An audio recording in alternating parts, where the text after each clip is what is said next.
Like and subscribe, The Facts Drone. A 14-year-old student opened fire at a Georgia high school and killed 4 people on Wednesday, authorities said, sending students scrambling for shelter and eventually to the football stadium as officers swarmed the campus and parents raced to find out if their children were safe. The dead were identified as the 2 students and 2 teachers at Apalachee High School in Winder, Georgia, which is about an hour's drive from Atlanta. At least 9 other people, 8 students and 1 teacher, were taken to hospitals with injuries. All of them are expected to survive. The shooter is alive tonight and is in custody. Again, he's 14 years old. His name is Colt Gray, and he was a student at the school itself. Lieutenant Randy Sutton is standing by. He's a law enforcement expert. I want to pull up a tweet here. This is incredibly hard to read. This was posted by GS organization. It's a gun violence prevention organization founded by former Arizona Representative Gabby GS, who, of course, herself as a victim of gun violence. It's a screenshot of a conversation between a parent and a child at the school. I'm going to read it, and this is a child saying, "School shooting right now. I'm scared. Please, I'm not joking." Response: "I'm leaving work. I love you. Love you too. Baby, where are you? Class. Someone's dead. I just saw ambulance and police heading enforcement or plunge into these horrific situations as they unfold. What's your reaction when you see something like this? Heartbreak absolute these students went through today is something that no child should ever have to go through.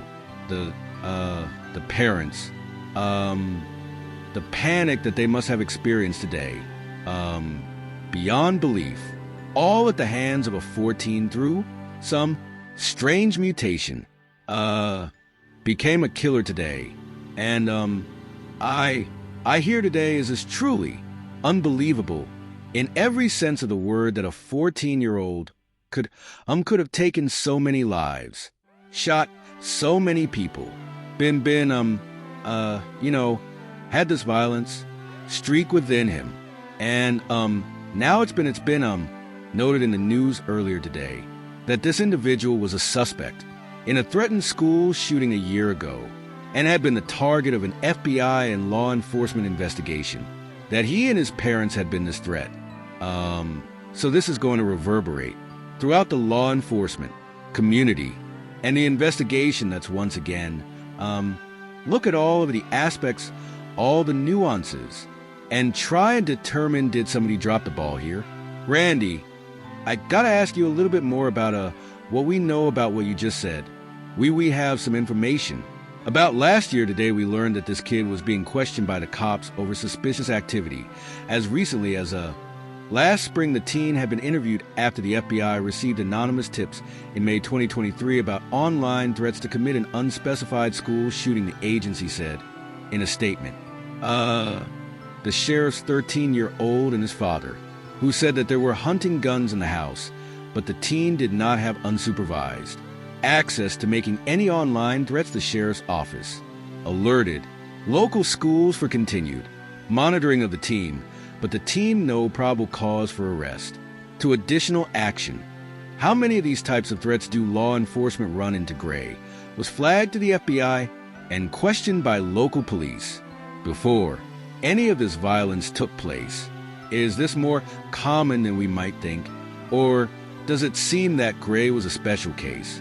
Oh, that's going to have to determine. There are a great many of social media posts that go out there that are investigated by law enforcement. But when you take a case like this where the shooter actually turns out to be the real deal, then you have to do everything by the book here. Did we do everything right? And then what's going to really be so important then? This is what kind of weapon did this boy use? Where did he get it? Did he have access to it because the parents had allowed it? And we've seen the prosecution of parents before under similar circumstances, and I can't help but believe that there will be a lot of attention paid here to see if the parental aspects of one thing is for sure. This individual was flagged. It's hard for me to believe that there were no that time that didn't also raise some awareness or some that's what this investigation is going to have to reveal. And the fact that this boy is alive, that he can be questioned by police, is going to be different than many of the school shooters, which end in the death of the suspect. So, this is going to be a very interesting interrogation that takes place. If he is lawyered up and is keeping his mouth shut now, I want to show the victims. We heard them identified earlier today in the news conference here. Looking at them right now, Mason, Shermer Horn, 14-year-old student Christian Angelo, and other 14-year-old student Richard Aspinwall, who was another math teacher at the school. So we are, of course, talking about 2 teachers and 2 students. We don't know a motive yet.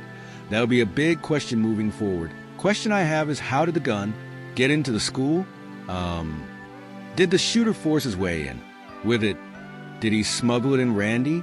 What questions do you have about today? Oh, we could talk about my questions all night long.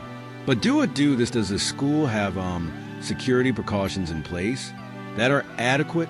Does the school have metal detectors? What is the protocols that are put into place for these students when they enter the school? You know, this is a rural school. This isn't the big city. This isn't where there's a lot of rampant crime, where there might be additional safeguards put into places, and this gives the student at the school, he didn't force his way in. He walked in with the rest of the students. So the question is, where did he get the gun? How did he get the gun? And what flags did the parents possibly see, or did other students see? They're going to be scouring his social media. They're going to be scouring his devices.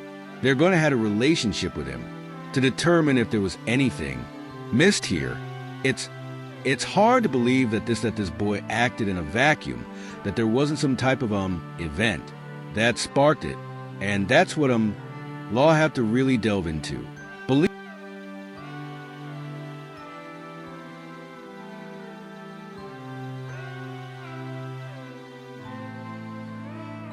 Thanks for watching. Like and subscribe for daily updates.